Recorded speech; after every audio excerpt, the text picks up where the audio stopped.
Yo, yo. So we have a very interesting video to watch today. I really wanted to watch it for a long time. I think it hasn't been a week since that this video has been uploaded, but the day it has been uploaded, I wanted to watch this. And the video title is How an FBI Agent Infiltrated the KKK. That sounds pretty interesting. Let's go.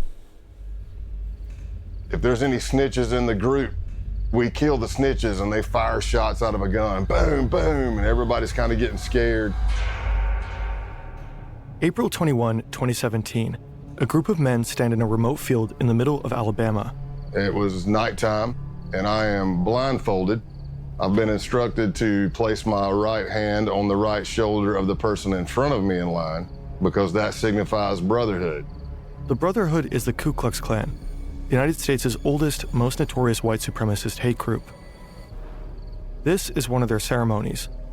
What they don't know, one of them is an FBI undercover agent, and he's no lightweight, 6'4", 260 pounds, covered in tattoos. His nickname, Hillbilly Donnie Brasco. He's gone undercover as a contract killer, a contraband smuggler, an arms dealer. He's put dozens of people behind bars, from drug dealers to violent motorcycle gangs to pedophiles. He's befriended and brought down biker gangs and neo-Nazis, people who are planning kidnappings, murders, and the overall downfall of society. And when he was saying we're going on a camping trip, what he was saying is we're going to kill somebody. And everybody's screaming, death to your, F your Jewish God, death to America. And then somebody says, if there's any snitches in the group, we kill the snitches and they fire shots out of a gun. Boom, boom. We drove all the way over to his ranch in Tennessee. Yo, you know what kind of courage you need to have to do something like that? Even the people or person or someone who is doing a detective or a special force or a FBI agent or even in India, so many like undercover agent, the kind of boss you need to have to infiltrate the enemy site, to infiltrate in their area and take their whole operation down. It takes a lot of courage and a lot of mentality, and I think that's this guy is a hardcore guy. I can already feel it, and the achievements he had or he has, it's incredible. I have nothing to add here, and he told us everything. He's badass. Look at him. Look at him. This is the story of Scott Payne, the redneck turned FBI agent who infiltrated America's underbelly.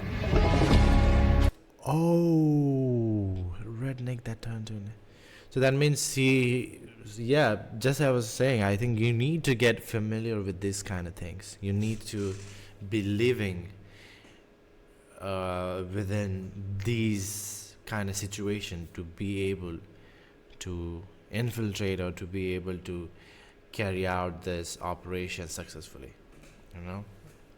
Yeah. Not every normal human being who does not associate to this kind of life or these kind of lives can do this.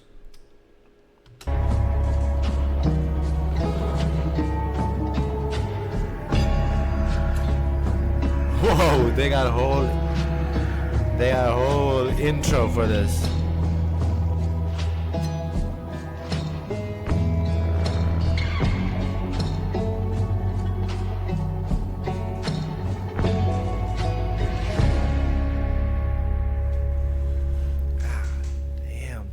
The majority of this video is based on Scott Payne's book and podcast. Find the links in the description.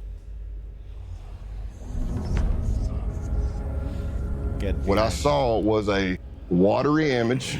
It was completely red, and there was a demon looking at me in that watery kind of ripple image with a grin and long crooked finger looking at me saying, "Come here," smiling. Scott is 14 years old, and he's just seen a demon. The year before, his parents divorced, and Scott went down a dark path, consulting spirits, watching diabolical horror movies, satanic rituals. deals with the devil. That's what brought him here, a friend's house, spending the night. They've had a small amount of alcohol, but no drugs, no hallucinogens. I would do like these little vignettes where I would pretend I was being possessed by a demon or I was the devil or whatever. I was on the couch and I was doing this scene from a movie where somebody is like being possessed by a demon. And so I'm fighting in my voice, and then the demon voice comes in and there's this battle. And at the end, the demon wins and possesses the person. So that's what I act like happened. And I'm laughing like the demon, and I rolled over. It all started as a mock demonic possession, but then he actually saw a demonic figure. And this was his breaking point. So let's just say after the demon scare, I got Jesus scared back into me, and that was it. Not that the devil was done with me, but I was done with him.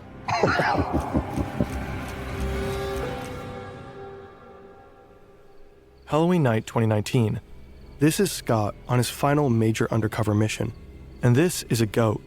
It was stolen and is now at the center of a pagan ritual. It's been nearly 35 years since Scott's first encounter with the devil, but on this night the devil is all around him. And he's definitely not done with Scott. Now we're all in a circle around the goat. Somehow I ended up at the back of it. I don't know how. It's bad luck on my part, I guess, but I'm holding the legs of the goat. He's got this blade, and he's bringing it up and bringing it down in a practice swing, practice swing, practice swing. And finally somebody says, just do it. Eisen comes down with every bit of force he's got and hits the back strap of the goat, and I don't even know if it broke a hair. I don't know if it's because the back strap's too thick, the blade was too dull, but he hit it, and all you heard the goat was just go, bah, and I'm like, oh man, this is gonna get bloody and bad real fast. The man swings again. Again. Nothing. Finally, the blade is replaced with a gun. I said, whoa, whoa, whoa. And he's like, what? I'm like, man, look at what you're shooting at. We're all in a circle around this thing. And then he looks, puts a round right in the head of the goat, and it hits the ground. So you think you're done. No, you're not done. Now they slice the throat of the goat and they fill up a cup full of blood. One of them pulls out a sheet of LSD. He approaches each man one by one. Basically, they would take the hit of acid under their tongue, chase it with the blood of the goat to signify the sacrifice or solidify the sacrifice. Scott is one of the few who decline. So when it gets around to me at the end, I'm looking at the blood and it's already coagulated. It's all chunky and clotty, and I'm looking at it going, man, I really don't want to turn this up and drink it. I mean, this is disgusting. So I dipped my fingers deep into the blood, pulled them out, and then sucked all the blood off my fingers. This is not the Ku Klux Klan. This group is younger, better equipped, and preparing for a bloodbath. And not only animal blood, but the blood of any human who isn't one of them. Jewish and Black Americans, and anyone they consider traitors to the white race. They're by far the most dangerous group Scott will ever infiltrate. Unfortunately for these tripping blood-drinking white supremacists, Scott Payne has other plans. It's exactly the kind of thing he spent the last 17 years working to prevent.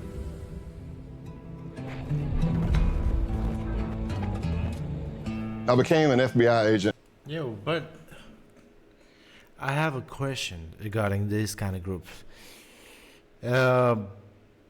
Any violent groups, any majority of violent groups, like very violent groups, especially in America, why do they have to be following satanic rituals? You know, does it something related to their mindset that they think that we need to follow them because we are doing something very evil? So I think it's better to follow the evil god. Do they feel like that?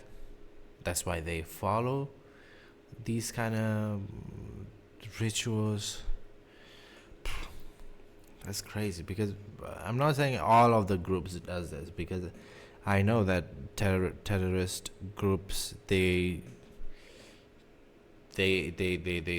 praise God. They believe that everything that they are doing is for the God or something like that. I'm not into that deep, but from my perspective, that's what I can understand for now.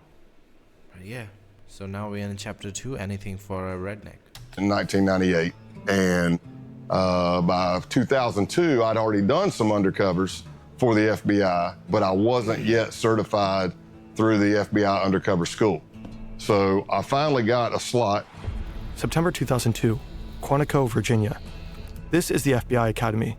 If you make it through the year-long application process, if you pass the physical and psychological assessments, the tests, the polygraphs, the interviews, the background checks, if you make it through all that, you end up here, in a 20-week training program. If you get through the 20 weeks, you become an FBI agent. Scott's been here before. Now he's back, about to start the training program for undercover agents. Getting admission to the program is hard enough. Graduating is even harder. Only about half the admittees make it through. It's a 2-week school with no days off. We're very big on sleep deprivation. You're going through multiple scenarios of all shapes and sizes. And there's only 20 slots for the class. Others break down. They make missteps during the high-pressure scenarios. They grow delirious and erratic from the lack of sleep. But Scott thrives. The sleep deprivation, the relentless roleplay, the grueling exercise. If anything, he feeds on it. Meanwhile, he's learning from his idols, legendary FBI agents like Joe Pistone, who spent 6 years undercover with the Bun-On-No crime family. But they don't always notice him. So I remember Joe Pistone coming to speak, and I was like a kid in a candy store, man. I'm like, oh my gosh, this is Donnie Brasco. This dude did 6 years undercover in the mafia.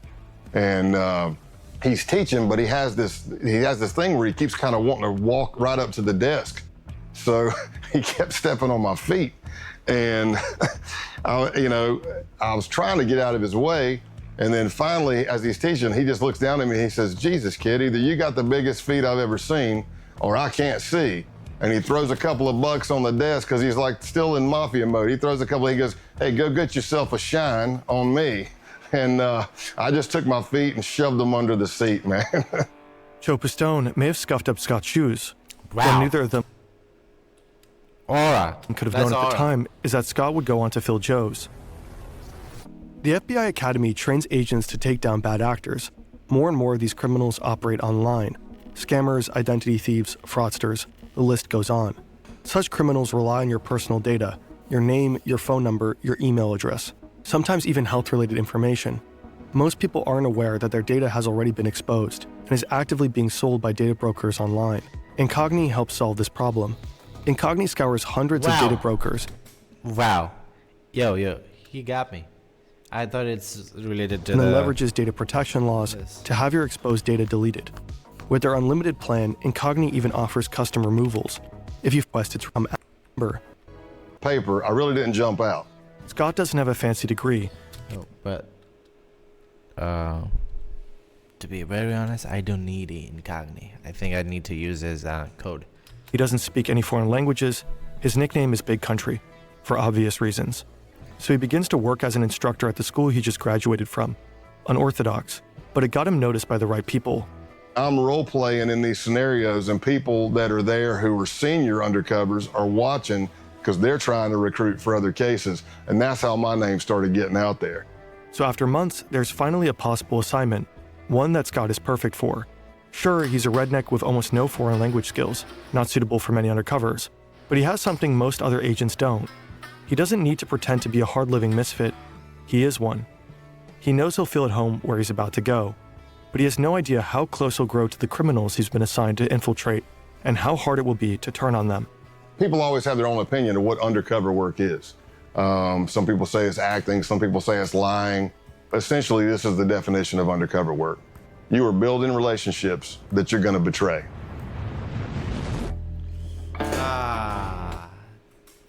That's the tough part. Building relationships that you're gonna betray. That's a hard sentence. Hard sentence. A lot. This is a deep sentence. Scott is on a mission, Very deep. and his targets, these men, have just arrived. They're members of the Outlaws Motorcycle Club, the main rivals of the Hells Angels. They've been implicated in drug trafficking, prostitution rings, money laundering, the list goes on. And they're notorious for violence against rival gangs. Infiltrating them is exceedingly difficult. Scott Payne is here to do just that. But there's a problem. Part of the intelligence Scott was given is wrong. He was told they wouldn't be wearing their colors. Obviously they are. Scott has hoped to strike up a casual conversation, letting the topic of motorcycles arise naturally. But these guys are advertising their gang affiliation. He can't just go up and say, "Hey, you guys ride." His only choice is to make them come to him. Luckily, another part of the intelligence is right. This guy, road named Spanky, loves to be the center of attention. So Scott steals it. He works the crowd. He tells jokes. He talks loudly. He draws attention to himself, making Spanky want to steal it back. Soon enough, Spanky asks where Scott is from and sends him a drink. Spanky's called me over. He's introducing me to other people. And of course, I'm getting more scrutiny. The more people I meet, the more scrutinized I am. Everything seems to be going well, but the real scrutiny happens somewhere else. So I walk into the bathroom, and as I'm at the urinal, in a lot of bars, there's like a little box in front of the urinal, plexiglass. It might be flyers for a band coming up or a stripper coming to town or something like that. So I can see a little bit of a reflection. And I see this jacked, big dude come walking in. And I see him looking at each stall, and he's like, okay, that's empty. I see him looking under the stalls to make sure nobody's in there. And I'm watching this from a reflection. And then he comes walking up right beside me, and for a split second, I thought, oh, I'm getting jumped. I'm getting jacked right here. And that didn't happen. He says, so what brings you to Massachusetts? All undercover FBI agents have a legend, a detailed made-up backstory that they have to commit to memory. Ooh. He's from deep South Texas, up in Massachusetts for work.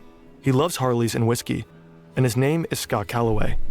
As it so happens, the guy... Well, that's his backstory, a made-up backstory. I'm Scott Calloway.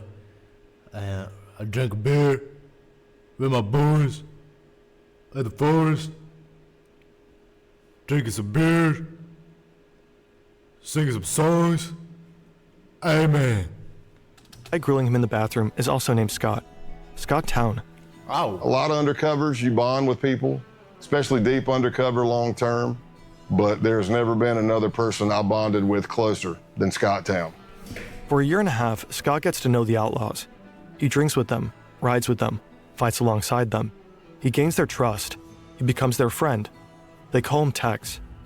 Scott's legend may be a lie, but the friendships are real. Scott Town becomes like a brother. He likes to drink, I like to drink. He likes to fight, I like to fight. He likes to ride and lift, I like to ride and lift. We completed each other's sentences. We were just kind of cut from the same cloth. So, like, do they have a period to complete the operations? Like, suppose he's there and he is told that, because to gain the trust of these kind of groups, of these kind of people, or this kind of group of people, let's just call them that. And so that, does he get provided with a sort of time that he needs to complete this operation? Does he? They even both have a daughter who's the exact same age. If he's provided with one, it's very hard to complete it on time, because anything can go wrong at any point of time. Scott Town is kind of a doppelganger, the person Scott Payne might have become had he not gone into law enforcement. Another gang member, Brian De La Vaga, aka Clothesline, also becomes a close friend of Scott's.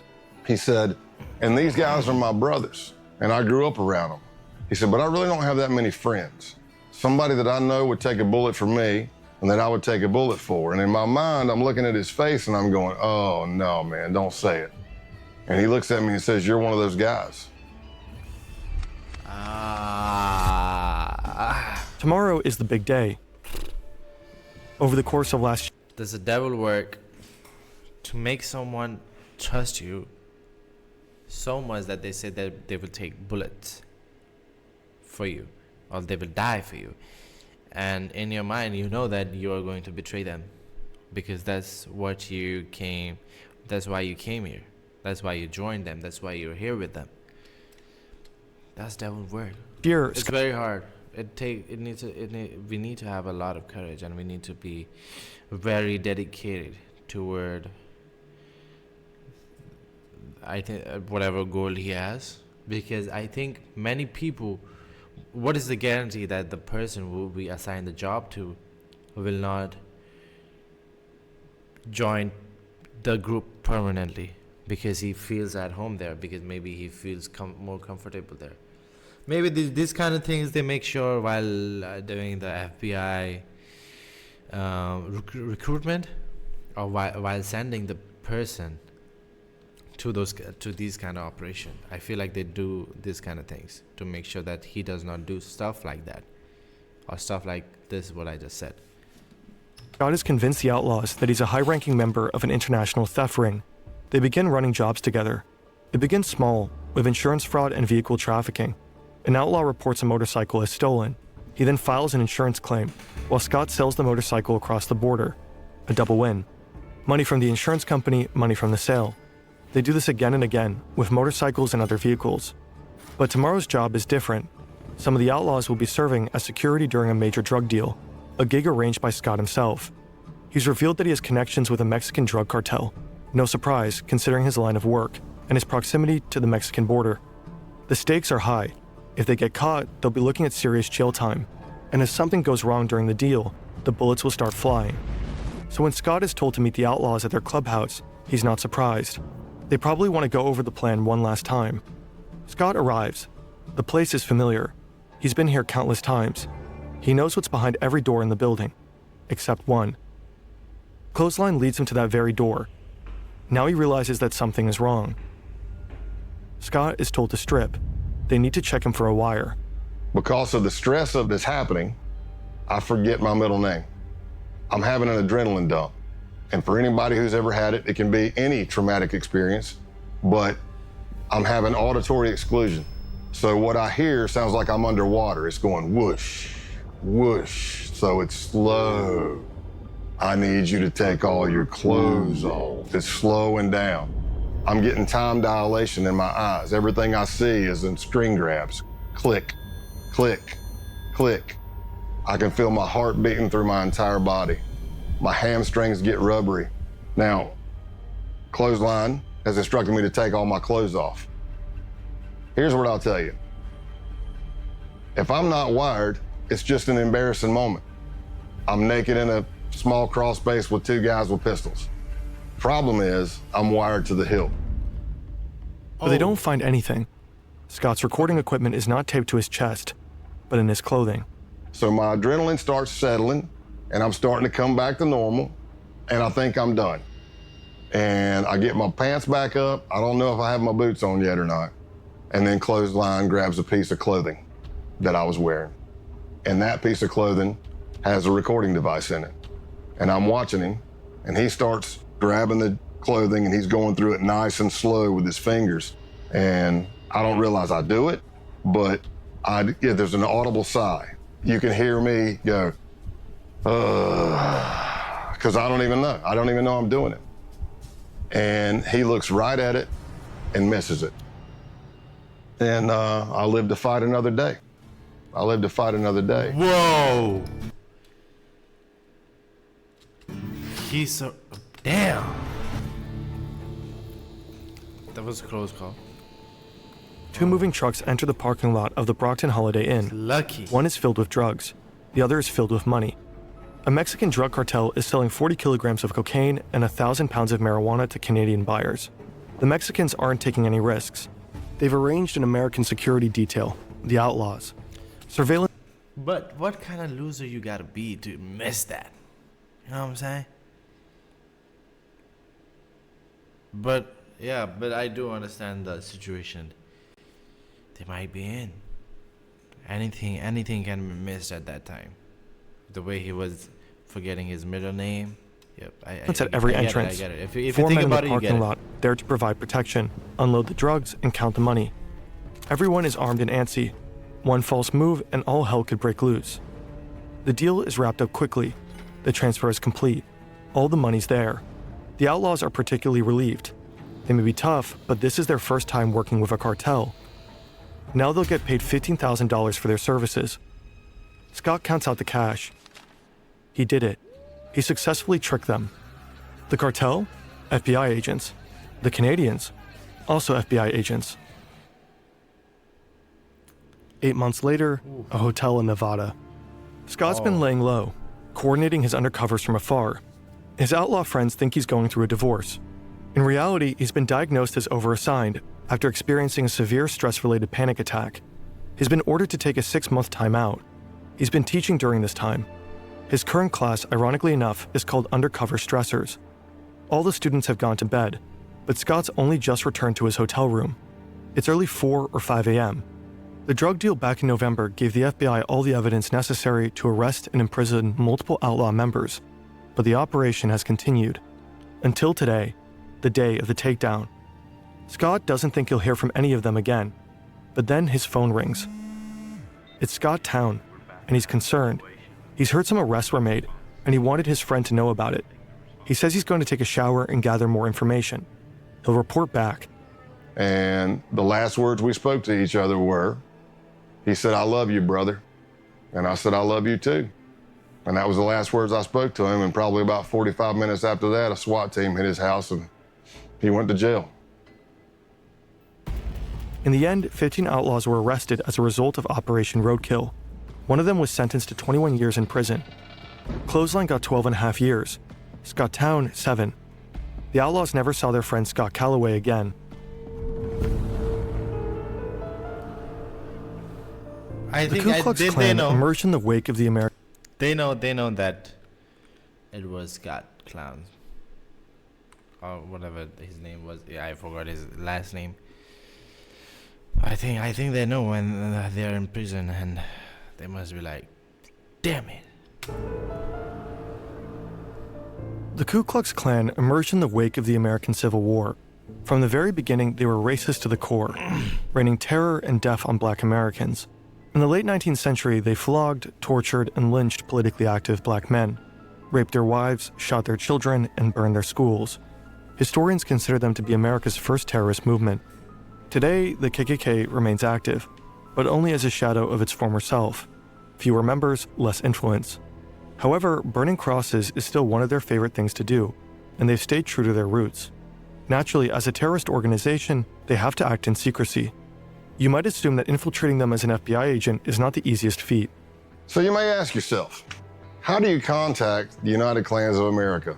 Well, it turns out the group I was looking at had a hotline. Scott starts talking to a guy named John Jack, Wow. a Klansman whose passion for Jack Daniels earned him this nickname. Scott tells him he's got the number from a group of bikers he met at a gas station. It's a plausible story. Scott looks the part, and his time with the outlaws taught him how to play it. Biker gangs and white supremacists often run in the same circles. Jack starts talking about this rally that's coming up.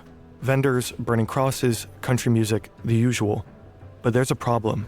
He said, "I'm not gonna lie to you, Scott. I had a band lined up, but the singer just got locked up, and I really don't know what the hell I'm gonna do about music." And I thought, this could be my end. And I said, "Did I happen to mention that I'm a musician and a singer?" I said, "Well, I'll tell you what I'll do. I'll bring my acoustic and my PA system. When I get there, you can come meet me by the car. I'll strum a couple of tunes for you if you think I suck." And he's like, "Oh, hell, this is gonna be great. It's gonna be great." Scott doesn't know that he just signed up for something far more sinister.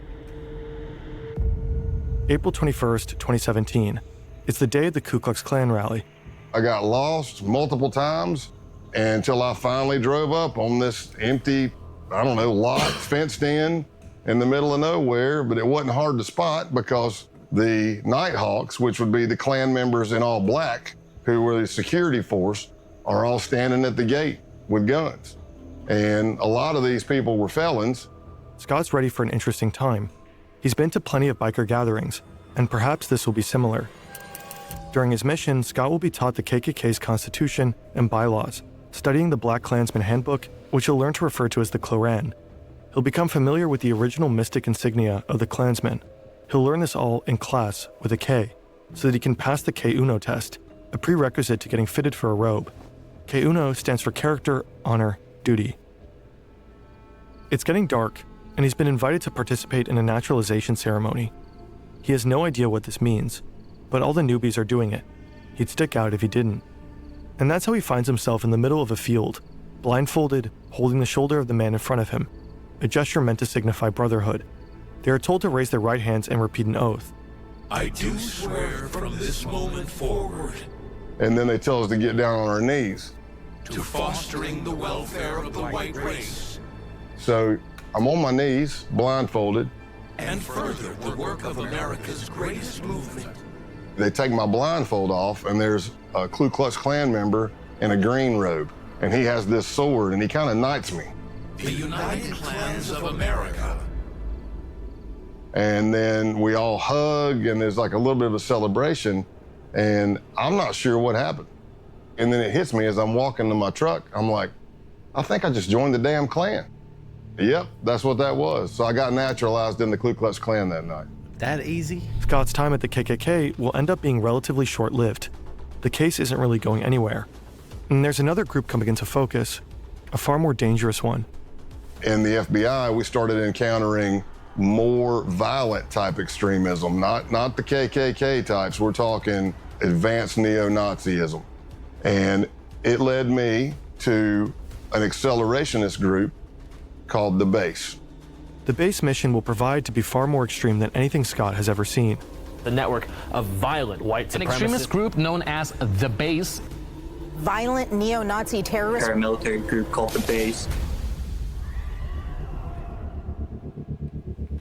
On August 11th, 2017, crowds of people marched through the campus of the University of Virginia in Charlottesville, chanting racist and anti-Semitic slogans. They were protesting the removal of a statue of Robert E. Lee, the famous Confederate general. The next day, they were met by counter-protesters, and things quickly turned violent. Then they turned deadly. A white supremacist drove his car into a crowd of counter-protesters, injuring 35 people and killing Heather Heyer. For some, the Unite the Right rally was a wake-up call, surprising proof that white supremacy persists in America. To others, it was a grim reminder, and frightening evidence that white supremacists were feeling emboldened enough to come out of the shadows. The first accelerationist group emerged in 2015. They called themselves Atom Muffin Division. They'd been inspired by the writings of the neo-Nazi James Mason, whose book Siege had become a sort of Bible for accelerationists. The book denies the Holocaust and attacks homosexuals and Jewish people. It also calls for organized violence, specifically for the formation of terror cells prepared to wage war against the system.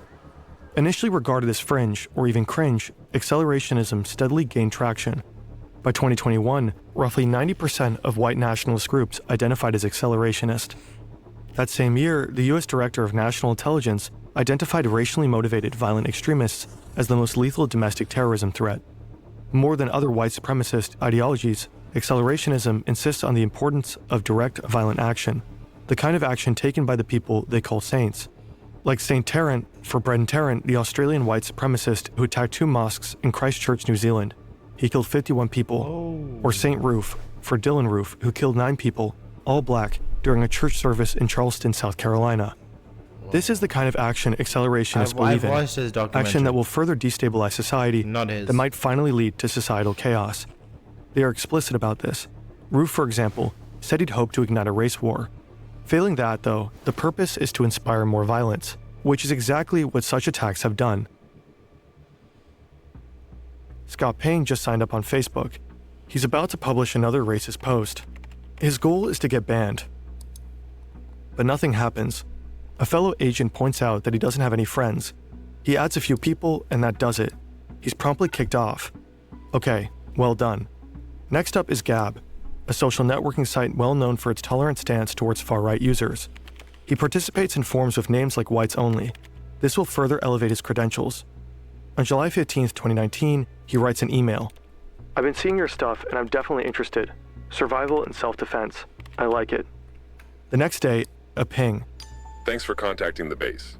You can learn more about us on our official Gab account at the Base. If you're interested in joining, please provide the following info to begin the vetting process. The Base is a white supremacist neo-Nazi group. They were just founded a year ago, and they are accelerationists through and through. Their plan entails assassinations, sabotage, and acts of terrorism. Their targets are black people, Jewish people, and anyone they consider traitors to the white race. They want to do guerrilla warfare tactics, so it's murdering people and disappearing. It's poisoning a water system, taking down a power grid, derailing the train, anything that causes chaos. The idea is that after the collapse, the group's cells scattered across the world will form white ethno-states led by white supremacists. This event, total societal collapse, has a special name, the Boogaloo. Damn. Now, Scott is trying to join them. They ask for his name, White Warrior 88, and his age, 44. Scott Payne is actually 48, but he knows most base members are between 18 and 25. He wants to seem as young as possible. Sex, race, location, military experience, fitness level, special training, and organization affiliations. Here, his past undercover experiences pay off. He mentions the Klan and biker gangs. So here I am, approximately for a week or more. I'm emailing. He got his resume updated because he joined 2 groups. Wow. And the base might be like, oh, he's a nice candidate. Back and forth to somebody with a Proton email account. And they're asking me all kinds of questions about my ethnicity, what I can bring to the table, what is my history. And I laid out a story that I was a old biker, shocker, and a former skinhead from South Carolina. As Scott would find out later, the owner of that email account was none other than the founder of the base himself. Online, he's known as Norman Spear and Roman Wolf. He's been on the public's radar since 2018, but his true identity is unknown. That is, unless you're in the FBI. Ronaldo Nazaro is 45, American, born in New Jersey. He'd worked as a contractor in Iraq for the Department of Justice. Now he's in Russia, but it's 2019. You can organize neo-Nazis into a network of accelerationist insurgents from just about anywhere. The email exchange continues for less than a week. Then, Scott is invited for a phone interview. It's supposed to take 30 minutes, but ends up lasting an hour. Now, both Scott and the base have a 24-hour grace period. After that, Scott will need to make the decision. Does he truly want to join? I passed the test, and they bring me in. And they asked me, hey, where are you located? And I said, in East Tennessee. And they said the closest cell to you is in North Georgia. That's where Scott will have to pass one final test, an in-person vetting session. August 2, 2019, Rome, Georgia. To Scott, the men look more like boys. He knows that one of them is the leader of the base's Rome cell, but that's it. They tell him to step out of his truck. Scott isn't wearing a wire. He knows they'll check. But hidden in his truck is a tracking device, put there by his case team. As long as Scott is near his truck, his team will be able to find him. I step out, shake hands or whatever, and he says, hey, I need you to put your phone in airplane mode. And I said, okay. He pulls out this wand thing that I'd never seen before. It looked like a Geiger counter. It had a big triangle card in it, lights all over it. He wands me, and I pass because I'm fine, I don't have anything. Then he starts wanding my truck. No big deal. Until he starts going to the back driver's side of my truck, which is where the case team placed my tracker. That thing he's holding in his hand starts going crazy. The closer he gets to the back of the truck, it starts beeping, beeping, beeping, beeping, beeping, beeping. I see colors going on it. I'm like, oh no, man, it's picking up the tracker. Scott braces for a fight. He's alone. His team knows where he is, but they have no idea something is wrong. But he gets lucky. The other guy wonders if the device is picking up the power lines. And he walks over and it goes crazy. And he's like, damn it, yeah, or whatever he says. Yeah, it's the power lines. Hey, follow us to another location. Scott has to act fast. 2 times. He has to get the tracker deactivated. And I'm calling the case team and I'm like, hey, you need to. The one thing you need if you want to be a successful undercover agent is the first thing is to be lucky. Forget about the physical strength, the intellectual ability. Your lucky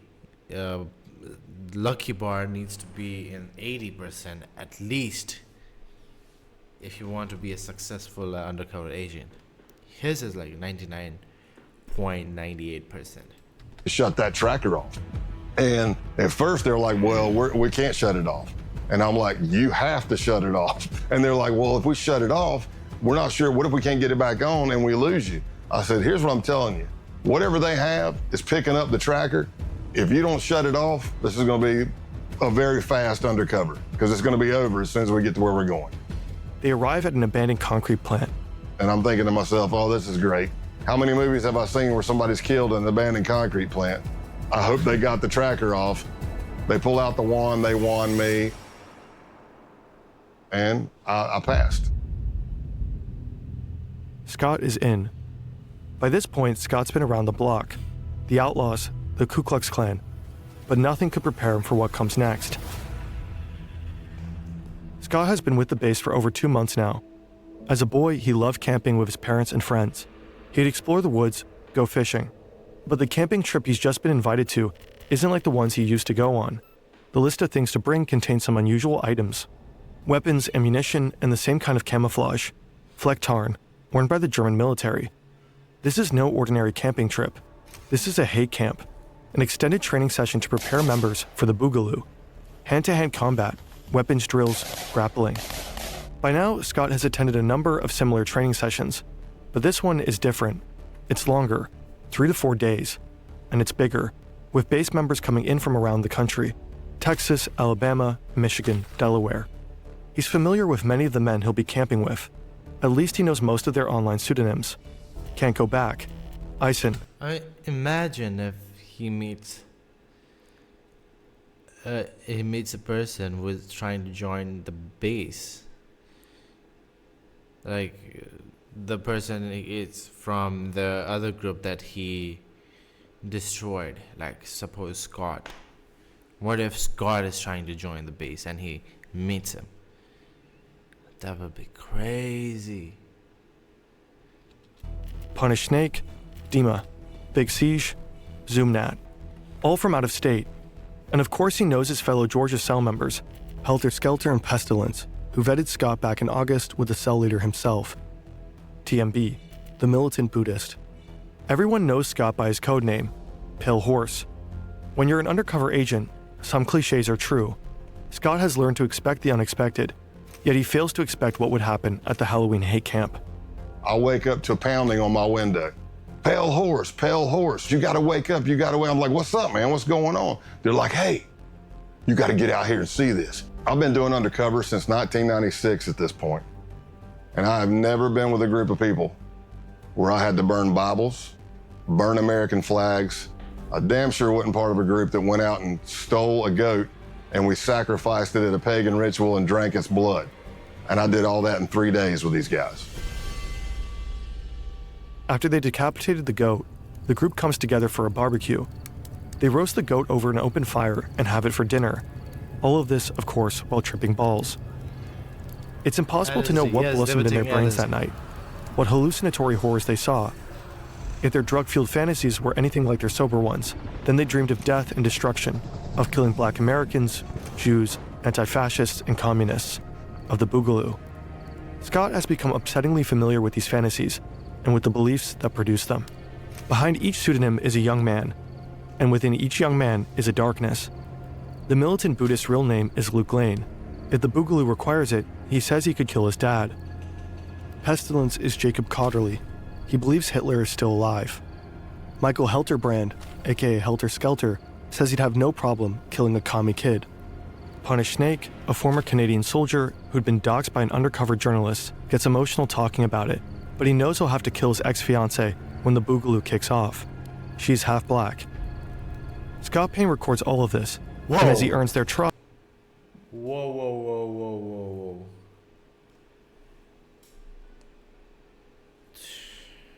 Give me a minute. Okay, so we're back. Let's continue. More. And we did more and more trainings through that Saturday, but by that Saturday night, we went back down to the holy site and had a bonfire. And that's where the American flags were burned. That's where holy Bibles were set on fire. And everybody's screaming, death to your, F your Jewish God, death to America. And when that training camp ended, that's when I advanced even more in them trusting me. And that's when TMB and Pestilence started bringing me in on murder plots that they had. It's more than 2 months later, and Scott is back at TMB's farm, the 100-acre property where the Halloween hate camp took place. For the last few weeks, TMB has been talking about another camping trip, but he's been cagey. He doesn't want to share information via chat. Scott has convinced him to meet. He wants details. It turns out the camping trip isn't a camping trip. It's a hit job. TMB creates a separate chat room called the camping trip. And when he was saying we're going on a camping trip, what he was saying is we're going to kill somebody. Their target is an active Antifa couple in the Georgia area. It was going to be me, TMB, Pestilence, and Helter Skelter. And we were all gonna make entry into the house. TMB wanted me to go with him to kill everybody, while Helter Skelter would be covering out the window to make sure no cops were coming and stuff like that, or help. And then Pestilence was gonna set the house on fire. But in the planning of everything, at one point, Helter Skelter says, hey, if you don't mind, I'd like to pop my cherry on this one. That confused me because it means something completely different to me. And I'm like, what do you mean? Whoa. And he said, I would like to actually put a bullet in somebody's head as well. After casing the house, they begin the next phase of the murder plot, planning. Pop my It cherry. was pretty extensive. Like, you go to a camping site, we leave everything digital, everything phones, everything there. We go scrub ourselves at a pay-by-the-hour motel. We tape our pants to our shoes, our gloves to our shirts, Vaseline on eyebrows and facial hair. See, this is all to avoid leaving DNA for law enforcement. At one point, TMB had done research, and he said that he read that the first time somebody kills somebody, they lose control of their bowels. So he was suggesting that we all wear adult diapers. I didn't tell him that I'd killed somebody before, but I told him I think I'm okay. I don't need any diapers. I was just as shocked when I got brought in on this murder plot as most people were. But while this is going on, the Baltimore cell, which is Can't Go Back and Eisen and Punish Snake, are planning to go to this Second Amendment gun rights rally in Virginia that they thought was going to be the kickoff of the Boogaloo and the D-Day, the race war. Their idea was they knew you're going to have a bunch of Second Amendment people there, militias, 3%ers. You're going to have cops, you're going to have protesters. What if you pop a couple of rounds into that crowd, nobody know who's shooting at who, and everybody starts shooting each other? That could be the set-off. Scott and his team know they have to stop him, and there's no time to lose. The Pro Firearms Rally is on January 20th, 2020, just a few months away. They jump into action. The next weeks are a flurry of activity, meeting, coordinating, and planning. Finally, the day of the bust arrives. It's a Wednesday, and I'm in Rome, Georgia. I pick up Luke, who's TMB, to go to lunch. And we pull out, and as I'm driving down the road, I knew what my ruse was gonna be. I was gonna say something was wrong with the truck, but sure as you know what, the truck made some loud sound I've never heard. I didn't hit anything. Something just went, and I was like, did you hear that? He's like, yeah, and I go, man, if my brake calipers are frozen again, I'm gonna be, because that did happen. So I took a left out of his neighborhood, pre-planned by the SWAT team, and I pull up tight to a fence. And as I go, hey, I'm gonna get out and check the truck. So I'm walking around the back of the truck, another vehicle pulls up. He doesn't know who they are. I know who they are. They're part of the case team. And the guy says, hey man, you need any help with that? And I look up and I'm like, oh my gosh, I can't believe it's you. What are you doing in Rome, Georgia? He goes, what are you doing here? I'm like, man, I haven't seen you. And as I'm doing that, there's the distraction. Here comes a Bearcat with a SWAT team over the hill, barreling down the hill. But Luke's looking at me, not at the car coming. And when that thing's coming, I jump in the back of the agent's truck and I'm like, go, go, go. And you could hear the SWAT team giving commands. And luckily, the arrest went down without an incident. The next morning, SWAT teams arrested. Whoa. Damn, that was sick.